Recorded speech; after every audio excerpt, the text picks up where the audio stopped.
우리 옆에 분하고 이렇게 인사 나누시기 바랍니다. 범사에 감사합시다. 범사에 감사합시다. 솔맨이라는 한 화가가 있었습니다. 그 화가에 관한 실제로 있었던 이야기를 제가 소개해드리고자 합니다. 이 솔맨이 결혼하고 나서 얼마 되지 않은 젊은 나이에 청천벽력 같은 소식을 들었습니다. 병원에서 진단을 받았는데 의사가 이렇게 말했습니다. 당신이 앓고 있는 병은 임파선 결핵입니다.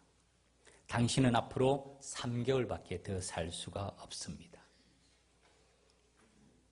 이 말을 들은 솔맨은 절망적이 되었습니다. 그의 아내도 유명한 가수였고 그때 그의 아내는 임신 중에 있었습니다. 아내에게 미안한 마음이 한없이 큽니다. 뿐만 아니라 곧 태어날 아이를 생각하면 잠을 잘 수 없을 만큼 괴로웠습니다. 그가 몹시 괴로워하며 매일처럼 절망에 빠져 신음하고 있을 때 그의 아내가 놀라운 말을 합니다. 여보, 3개월밖에 못 산다고 생각하지 말고 하나님께서 3개월을 허락해 주셨다고 생각하면서 감사하게 살아갑시다.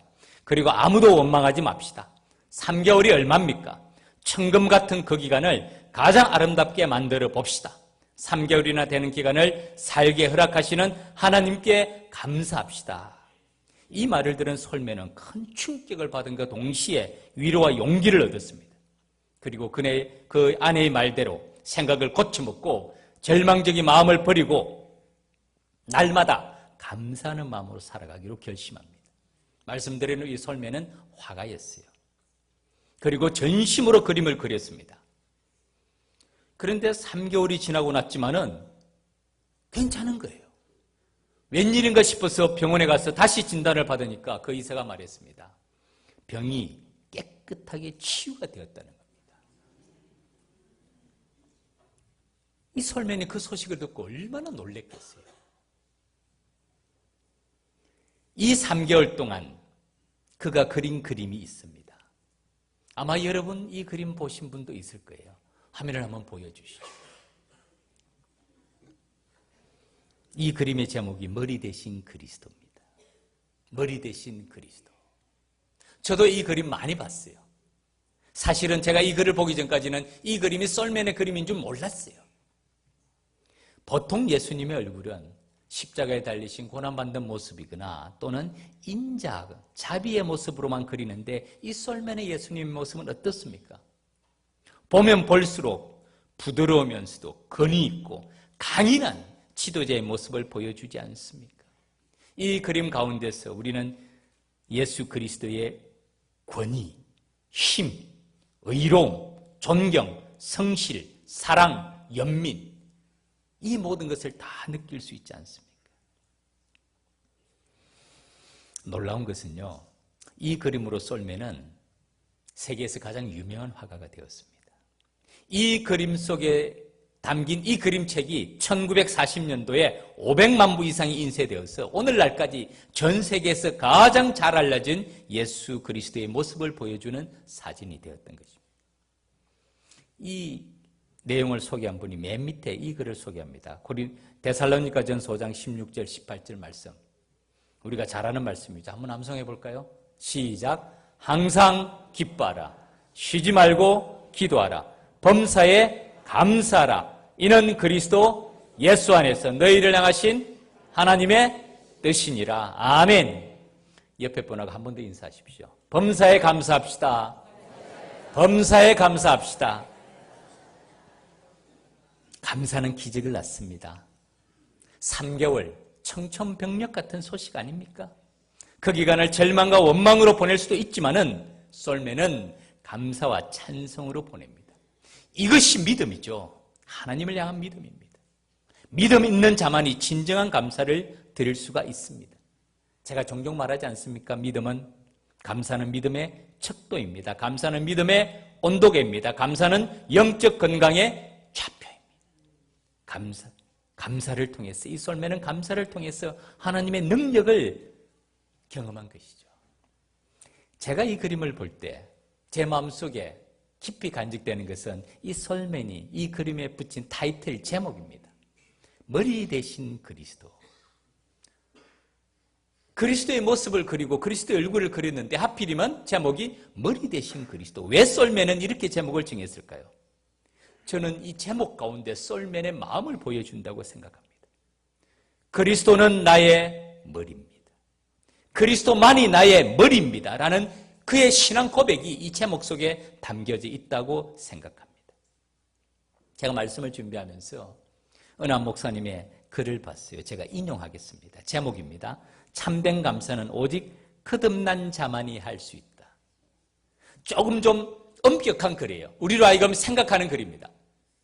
누가 참된 감사를 할 수가 있는가? 오직 거듭난 자만이, 회심한 자만이, 십자가의 은혜를 체험한 자만이 참된 감사를 할 수 있다는 내용인데요. 한번 들어보시기 바랍니다. 참된 감사는 오직 예수 그리스도의 십자가의 복음을 믿고 회심한 자만이 할 수 있음을 분명히 해야 됩니다. 참된 감사를 아무나 드릴 수가 있다는 게 아니에요. 하나님께 올려드리는 진정한 감사를 아무나 할 수 있다는 게 아닙니다. 예수 그리스도의 복음을 듣고 회심한 자만이 할 수 있다는 거예요. 이에 근거해서 구원받았다고 자부하는 교인들이 왜 감사하지 못하고 불평하는지에 대해서도 점검해야 된다. 우리 교회는 이런 분 아무도 없죠. 제가 압니다. 우리 교회에서는 불평불만하는 사람 아무도 없습니다. 다 감사가 넘쳐나잖아요. 아멘. 믿습니까? 아멘. 이에 근거해서 구원받았다고 자부하는 교인들이 왜 감사하지 못하고 불평하는지에 대해서도 점검해야 한다. 그 이유를 말합니다. 즉 그들이 감사하지 못하는 것은 감사할 거리가 없거나 하나님이 주셔야 할 무엇인가를 만족할 만큼 주시지 않았어가 아니라 불평불만하는 이유가 무엇이냐면은 혹시 근본적으로 회심하지 않아서 그런 것은 아닌가 하고 생각해 봐야 된다는 거죠. 아이고 저 사람 왜 저리 불평이 많지, 왜 저리 불만이 많지라고 생각하지 말고 저 사람이 진짜 하나님을 만난 사람인지를 생각해 봐야 된다는 말씀입니다. 왜냐하면 진실로 회심해서 거듭난 자는 성령으로 말미암아 십자가의 보혈의 은혜와 하나님의 크신 사랑을 알아 항상 감사하는 자가 될 수밖에 없기 때문이라. 이 말이 맞습니다, 여러분. 그리고 그 다음 마지막 부분입니다. 또한 성도의 감사에 대해 권면할 때에도 오늘 같은 추수감사절날 감사에 대해서 말할 때도 무엇인가 더 많이 소유하고 더 잘 살기 때문에 행하는 감사가 아니라 이런 감사는 불신자들도 얼마든지 한다는 거예요. 근본적으로 우리 같은 죄인을 구원하신 하나님 아버지의 은혜에 대한 감사를 강조해야 된다. 그리야 할 때 교회 안에는 하나님이 기뻐하시는 감사로 가득 찰 수 있는 것이다. 믿습니까? 아멘. 이것이 우리 감사의 근원이라는 것입니다. 오늘 성찬식을 합니다. 추수감사절의 성찬식, 뜻깊은 일입니다. 우리 감사의 근원을 보여줍니다. 성찬식을 대하면서 주님의 살과 피를 먹고 마시면서 내 마음에 아무런 감동이 없다면, 내 마음에 아무런 감격이 없다면, 내 마음에 아무런 감사가 없다면 여러분 우리 자신을 한번 깊이 생각해 봐요. 내가 진정 거듭난 회심한 그리스도인지, 십자가의 은혜를 경험하고 십자가의 은혜를 아는 그리스도인지를 다시 한번 점검해 봐야 된다는 것입니다. 사랑하는 믿음의 가족 여러분, 오늘 추수감사 예배를 통해서 우리는 어떤 감사를 주님께 올려드립니까? 올 한 해도 여기까지 인도하신 주님께 대한 감사의 마음 좋은 겁니다. 중요한 겁니다. 앞으로 주님께서 내려주시는 그 축복을 바라보면서 믿음으로 올려드리는 감사도 좋습니다. 중요합니다. 그러나 더 중요한 것은 우리 거듭난 그리스도인, 회심한 그리스도인에게는 언제나 마르지 않는 샘물처럼 가슴 넘치는 감사가 있어야 된다는 것입니다. 이것이 십자가의 은혜에 대한 감사고, 십자가의 복음에 대한 감사고, 십자가의 사랑에 대한 감사와 감격이 있어야 된다는 것이며, 이것이 진정한 감사요, 영원한 감사요, 하나님을 기쁘시게 하고 하나님이 기뻐하시는 감사라는 것을 생각하면서 이런 감사를 주님께 올려드리는 저와 여러분이 되기를 주님 이름으로 축원합니다. 이 썰면에 머리 대신 그리스도라는 이 제목을 보면서 제 마음속에 떠오르는 말씀 구절, 우리가 마르고 닳도록 암송한 구절 있죠. 새로운 삶, 중심 대신 그리스도. 갈라디아서 2장 20절 말씀 같이 한번 암송해 봅시다. 시작. 내가 그리스도와 함께 십자가에 못 박혔나니 그런즉 이제는 내가 사는 것이 아니요 오직 내 안에 그리스도께서 사시는 것이라. 이제 내가 육체 가운데 사는 것은 나를 사랑하사 나를 위하여 자기 자신을 버리신 하나님의 아들을 믿는 믿음 안에서 사는 것이라. 아멘. 내가 그리스도와 함께 십자가에 못 박혔나니. 못 박히면 어떻게 되죠? 죽어요. 죽었다는 뜻이에요. 나는 죽었다는 뜻입니다. 내가 그리스도와 함께 십자가에 못 박혔습니다. 나는 죽었습니다. 이제는 더 이상 내가 살지 않습니다. 그런즉 이제는 내가 사는 것이 아닙니다. 오직 내 안에 누가 산다고요? 그리스도께서. 그래서 그리스도가 나의 머리가 되십니다. 그리스도만이 나의 머리가 되십니다. 이것이 썰맨의 신앙 고백이 아니었을까요? 이런 마음으로 그는 3개월간의 시한부 인생 속에서도 나는 이미 죽었습니다. 나의 머리는 그리스도십니다. 그리스도만이 나의 머리가 되십니다. 라는 마음으로 이 그림을 그리지 않았을까 저는 생각합니다. 이런 진정한 감사가 기적을 낳은 것이에요. 그 의사가 돌팔이라 가지고 잘못 진단했을까요? 사람의 생명을 그렇게 얘기할 수 있을까요? 그렇진 않아요. 정말 썰매는 그런 상황 가운데서도 믿음의 감사로 기적을 경험한 것입니다. 바라기는 우리 믿음의 가족들도 이런 감사를 통해서 하나님의 기적을 경험할 수 있기를 주님의 이름으로 축원합니다. 오늘 본문의 여호사밧 왕입니다. 그는 전쟁 중에서도 하나님께 감사의 찬송을 올려드립니다. 말씀의 제목이 전쟁 중에 감사입니다. 세 가지로 살펴보고자 합니다. 첫째로 여호사밧은 어떤 왕인가? 둘째로 그는 어떤 위기를 만나는가? 셋째로 그는 이 위기를 어떻게 극복하는가 하는 점입니다. 첫 번째, 여호사밧은 어떤 왕인가? 한마디로 좋은 왕이었어요. 흠이 없었던 것은 아닙니다. 그러나 대체적으로 좋은 왕이었어요. 이유가 있습니다. 그가 죽어서 다윗성에 장사됩니다. 후세 사람들이 그를 좋게 평가한 것이죠. 그리고 그는 두 가지 일을 합니다. 첫 번째는 온 나라를 하나님께로 인도합니다.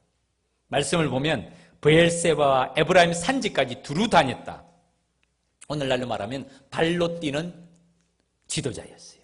백성들의 삶을 직접 살피면서 그 마음을 하나님께로 인도했다는 것이 첫 번째고, 두 번째는 국가의 공의를 바로 세웁니다. 그것은 재판관을 바로 세움으로 인하여서 하나님의 공의가 실현되도록 노력합니다. 이렇게 말합니다. 여호사밧이 재판관들에게 이렇게 말을 합니다. 너희가 재판하는 것이 사람을 위하여 할 것인지 여호와를 위하여 할 것인지 잘 살피라. 이건 엄한 말씀이에요. 재판관들에게 너희가 재판하는 것이 사람을 위하는 것인지 하나님을 위하는 것인지를 잘 살펴서 재판하라는 것은 엄한 말씀입니다. 그리고 그 다음에 너희가 재판할 때에 여호와께서 너희와 함께 하십니다. 하나님 앞에서 재판하라는 것이에요. 공의를 세우라는 말씀이죠. 그러나 여호사밧의 이런 선한 왕의 선한 선정에도 불구하고 그는 위기를 만납니다. 어려움과 난관을 봉착합니다. 그것이 전쟁의 위기입니다. 이웃 나라가 전쟁을 시작하는데요. 이웃의 한 나라가 공격하는 것이 아니라 이웃의 세 나라가 연합해서 이 유다를 공격합니다. 모압, 암몬, 세일산 주민 또는 마온 사람들이라고 말합니다. 세 나라가 연합해서 유다를 공격하는데요. 나중에 여호사밧이 기도할 때 말하는 내용을 보면 그 수가 심히 많습니다. 중과 부적입니다. 이길 수가 없는 상황이에요. 이런 위기를 만났을 때 이 여호사밧 왕에게 두려움이 있었을까요? 없었을까요? 당연히 두려움이 있어요. 아무리 선한 왕이고 선한 일을 행하더라도 위기는 만나고 위기를 만나면 두려움을 느끼는 것이 당연한 마음입니다. 오늘날도 마찬가지예요. 하나님 앞에 진실하게 바르게 살아도 삶의 위기는 찾아옵니다. 그리고 그런 위기가 오면 두려움을 느끼는 것은 당연한 마음. 성경에는 이렇게 기록합니다. 여호사밧이 두려워하여 여호와께로 낯을 향하여 간구하고 온 유다 백성에게 금식하라 공포합니다. 여호사밧이 두려워하여 왕으로서 국가의 안위와 백성의 목숨이 위태롭습니다. 그리고 이 전쟁은 대충 끝날 전쟁이 아니에요. 이 세 나라 암몬, 모압 그리고 마온 족속 이 세일산 주민들이 연합한 목적은 유다 민족을 멸절하는 것이었어요. 그 땅에서 완전히 쫓아내는 것이었어요. 위기 중에 위기입니다. 이런 위기를 만났을 때 여호사밧은 이 위기를 어떻게 극복합니까? 하나님께 나아갑니다. 하나님께 나아갑니다. 오늘 읽은 본문의 그 앞부분은 여호사밧의 기도가 기록되어 있고 그 다음 부분은 그 여호사밧의 기도에 응답하시는 하나님의 응답이 기록되어 있어요. 위기를 만날 때, 환난과 풍파를 만날 때 두려움을 느끼는 것은 당연하지만 그 두려움을 어떻게 극복하는지는 사람마다 다 달라요. 솔맨도 마찬가지 아니었습니까? 3개월의 시한부, 생명의 진단을 받았을 때 두려움을 느끼지 않을 사람이 누가 있겠습니까?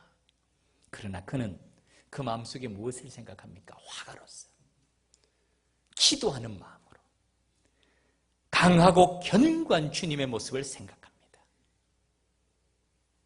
제가 어제 아내하고 잠깐 가까운 데서 이 그림을 좀 구경을 했어요. 이 그림이라는 것이 화가의 마음의 표현입니다. 그렇지 않나요? 화가의 마음이 밝을 때는 밝게 그려요. 화가의 마음에 생각하고 있는 것을 화폭에 담아냅니다. 이 썰매의 마음속에는 이 주님의 모습을 그리면서 강인하고 견고한 그 주님의 마음을 가슴에 담고 그리지 않았겠습니까? 제가 이 그림을 볼 때 제 마음속 깊이 다가와 있는 부분이 특별한 한 부분이 있습니다.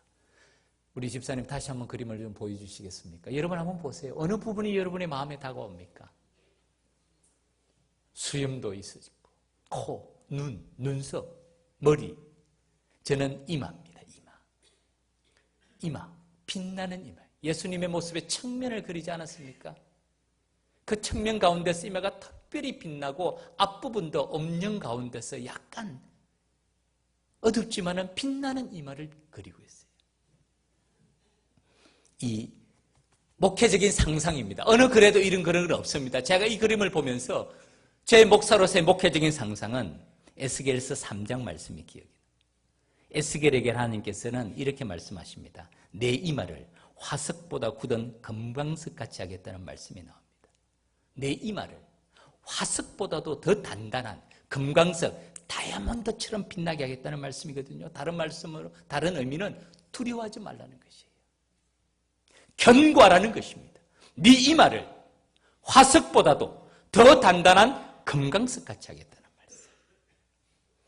어쩌면 솔맨도 이 에스겔 3장의 말씀이 그의 가슴에 와닿지 않았을까 하는 생각이 듭니다. 그래서 주님의 모습이 부드러운 모습이에요. 그러면서도 강하고 견고하고 권위가 있고 힘있고 따뜻한 모습을 담고 있지 않습니까? 솔맨은 그림으로 예수님의 마음을 가슴에 품고 그렸듯이 여호사밧은 그의 두려움을 금식과 기도로 나아갑니다. 여호사밧이 두려워하여 여호와께로 낯을 향하여 간구하고 여호와께로 낯을 향하여 간구하고 사실 참 설교를 준비하면서 많은 말씀을 준비하는데 다 못 전합니다. 왜냐하면 짧은 시간이기 때문에. 이 낯을 향한다는 말은 특별한 의미가 있어요, 여러분. 여러분, 우리가 좋아하는 사람을 바라볼 때 어떻게 바라보죠? 얼굴을 마주 봅니다. 환한 미소를 띠고. 민수기 6장 25절 말씀, 제가 항상 축복하면서 드릴 때 축복하는 말씀에 여호와의 낯이라는 말씀이 몇 번이 나오는 줄 아세요? 여호와의 얼굴이라는 말씀이 몇 번이 나오는 줄 아세요? 2번 이상. 여호와는 내게 복을 주시고 너를 지키시기를 원하며 여호와는 그의 얼굴을 내게 비추사 은혜 베푸시기를 원하며 여호와는 그 얼굴을 내게로 향하여 드사 평강 주시기를 원하며 여호와께서 그 얼굴을 내게로 비추사 여호와의 얼굴을 내게로 비추사 은혜 베푸시기를 원하며 여호와는 그 얼굴을 내게로 향하여 드사 평강 주시기를 원하노라는 이 기도를 하나님께서는 모세에게 레위 자손에게 가르치라고 얘기합니다. 그들은 이같이 내 이름으로 이스라엘 자손을 축복하고 내가 그들에게 복주리라고 약속하시는 말씀이죠. 여호사밧이 여호와께로 낯을 향하여 간구하고 주님을 향하여 전심으로 서는 모습을 말합니다. 온 유다 백성에게 금식하라 공포하며 유다 사람이 여호와께 도움을 구하려 하여 유다 모든 성읍에서 모여와서 여호와께 간구하더라. 그리고 여호사밧의 기도입니다. 우리 하나님이여 그들을 징벌하지 아니하시나이까. 이 삼국의 연합군을 말씀합니다. 우리를 치러 오는 이 큰 무리를 대군이에요. 중과 부적이에요. 우리가 대적할 능력이 없고 어떻게 할 줄도 알지 못합니다. 어떻게 할까요? 그 다음에 말씀이 오직 주만 바라보나이다. 오직 주만 바라보나이다. 여호와께로 낯을 향하고 전심으로 기도하는 모습을 보여줍니다. 그 다음의 장면은요, 하나님께서 이 가운데 개입하십니다. 여호와의 영이 레위 사람 야하시엘에게 임합니다. 그리고 그를 통해서 말씀하십니다. 두려워하거나 놀라지 말라. 이 전쟁은 너희에게 속한 것이 아니요 하나님께 속한 것이니라. 아멘. 하나님께서 개입하시면 상황 끝 아닙니까? 전쟁, 질병, 어떤 위기도 하나님이 해결하시지 못할 일이 있습니까? 연합군이라는, 삼국의 연합군이라는 대군도 하나님 앞에서는 한 줌의 티끌에, 한 줌의 먼지에 불과하지 않겠습니까? 사랑하는 믿음의 가족 여러분, 우리도 마찬가지입니다. 우리도 많은 위기들이 있죠. 크고 작은 위기가 있습니다. 우리 믿음의 가족들의 삶의 많은 위기들을 제가 알고 있습니다. 건강의 위기, 자녀의 위기, 가정의 위기, 때로는 직장과 사업의 위기들, 파도처럼 밀려옵니다. 그런 위기들, 우리에게 두려움을 줄 때도 참 많아요. 어떻게 이깁니까? 솔맨처럼, 이 화가 솔맨처럼, 여호사밧처럼 전쟁을 앞두고 있지만은 감사를 통하여서, 기도를 통해서 벼랑 끝에서 비상하는, 위기를 기적으로 바꾸는 믿음의 사람들이 되기를 주님 이름으로 축원합니다. 기도의 사람이라는 책이 있어요. 이 책을 소개하면서 옆에 쓴 글이 제 마음에 와 닿았습니다. 이렇게 설명합니다. 하나님이 일하는 장소는 벼랑 끝입니다. 하나님이 어디서 일하신다고요? 잔디밭에서 일하지 않고요, 운동장에서 일하시지 않고, 안방에서 일하시지 않고 벼랑 끝에서 일하신대요. 하나님은 우리의 기도를 통해 위기를 기적으로 바꾸신다. 기도의 사람은 벼랑 끝에서 추락하는 것이 아니라 비상한다고 말합니다. 이것이 하나님을 경험하는 사람들, 이것이 하나님을 만난 사람들의 고백입니다. 이런 고백이 있어요. 일할 때 거듭난 사람이 돼요. 삶의 문제를 가지고 불평불만하는 것이 아니라 십자가의 은혜를 깨닫고, 십자가의 사랑을 깨닫고, 십자가의 능력을 깨달을 때는 어떤 상황 가운데서도 감사할 수 있는 사람이 됩니다. 오늘 본문의 마지막 부분입니다. 전쟁터로 나가는 백성에게 여호사밧은 이렇게 말합니다. 오늘 읽은 20절 말씀이죠. 이에 백성들이 아침에 일찍 일어나서 전쟁터로 덕과 들로 나갑니다. 여호사밧이 서서 유다와 예루살렘 주민들에게 말을 합니다. 내 말을 들을지어다 라고 말한 다음에 너희는 너희 하나님 여호와를 신뢰하라. 그리하면 견고히 서리라. 그의 선지자들을 신뢰하라. 그리하면 형통하리라. 이것이 여호사밧이 백성들에게 한 말이에요. 너희는 너희 하나님 여호와를 신뢰하라. 그리하면 견고히 서리라. 그의 선지자들을 신뢰하라. 그리하면 형통하리라. 사랑하는 믿음의 가족 여러분, 우리에게는 여호와 하나님을 신뢰하는 믿음이 있습니까? 하나님의 살아계심을 믿고, 하나님이 개입하심을 믿고, 하나님이 가까이 계심을 믿는, 하나님을 신뢰하는 믿음이 있습니까? 그리고 또 하나님의 말씀을 전하는, 그의 선지자들을 신뢰하는, 하나님의 종들을 신뢰하는 그런 믿음이 우리에게는 있습니까? 그리할 때 우리가 견고히 서고 우리가 형통하게 된다고 말씀을 하고 있습니다. 그 다음에 통쾌한 장면이 벌어집니다. 백성들이 노래하는 자들, 오늘날 말하면 찬양대예요. 군대 맨 앞에 앞세우면서 찬양하면서 갑니다. 여호와께 감사하세. 그의 인자심이 영원하도다. 22절, 그 노래와 찬송이 시작될 때에 하나님께서 직접적으로 개입하셔서 여호와께서 복병을 두어 유다를 치러 온 암몬, 모압, 세일산 주민들을 치게 하심으로 그들이 패하였으니 자중질환이 일어나요. 이 세 연합군이 힘을 합한 것이 아니라 서로 싸우면서 다 멸망합니다. 그 다음에 이스라엘 백성들이 이 세 나라 연합군이 다 멸절되고 난 다음에 그들의 전리품을 취하는데요. 하루 만에 다 가져오지 못해서 3일 동안 전리품을 취하는 장면을 그 다음 장면이 기록합니다. 그 물건이 너무 많아 능히 가져갈 수 없을 만큼 많으므로 사흘 동안을 거두고, 그리고 그 전쟁이 난 골짜기를 브라가 골짜기, 살육과 죽음의 골짜기가 아니라 기쁨과 성축의 골짜기 브라가 골짜기라고 부르고, 맨 마지막에 여호사밧의 나라가 태평하였으니 이는 그의 하나님이 사방에서 그들에게 평강을 주셨더라. 말씀을 맺겠습니다. 2018년 추수감사절을 맞이하면서 사랑하는 믿음의 가족 여러분, 오늘도 우리가 감사헌금을 드리죠. 추수감사절 절기헌금도 드리고 11조도 드리고 성경금도 드리고 감사헌금도 드립니다. 어떤 감사를 주님께 올려드립니까? 우리의 감사의 원천이 어디 있습니까? 올 한 해를 돌이켜보면서 주님의 은혜 감사합니까? 그것도 필요합니다. 앞날의 축복을 바라보면서 주님께 감사드립니까? 그것도 믿음의 감사입니다. 그러나 우리의 감사의 원천이 십자가의 은혜에 있습니까? 십자가의 사랑에 있습니까? 십자가의 능력에 있습니까? 이것이 거듭난 자만이 들을 수 있는 감사인 줄 믿습니다. 이런 감사는 끊이잖아요. 변하지 않아요. 흔들리지 않습니다. 오늘 성찬식, 주님의 살과 피를 먹고 마시는 이 예식입니다.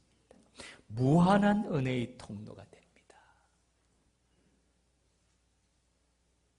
만일 예수 그리스도가 하나님의 아들이고 그가 나를 위해서 십자가에 죽으신 것이 사실이라면 우리가 주님을 향한 어떤 헌신과 희생도 충분하지가 않습니다. 찰스 스터드, 믿음의 선진의 고백입니다. 그것이 바로 성찬이에요. 하나님의 아들 예수 그리스도가 허물 많고 죄 많은 나를 위해서 십자가에 달려 돌아가셨다는 이 사실이 감격이 아닌가요? 감사가 아닌가요? 그리고 이 살과 피를 먹고 마시며 나를 기념하라라고 말씀하신 이 기념은 우리에게 영원한 감사의 원천이 되는 줄 믿습니다. 추수감사절을 맞이하여 성찬식을 통하여서 십자가의 은혜에 대한 감사가 강물처럼 우리 마음에 가득 차며 이런 감사를 통해서 하나님의 기적을 경험하는 믿음의 백성들의 삶의 걸음이 되기를 주님의 이름으로 축원합니다. 기도드리겠습니다.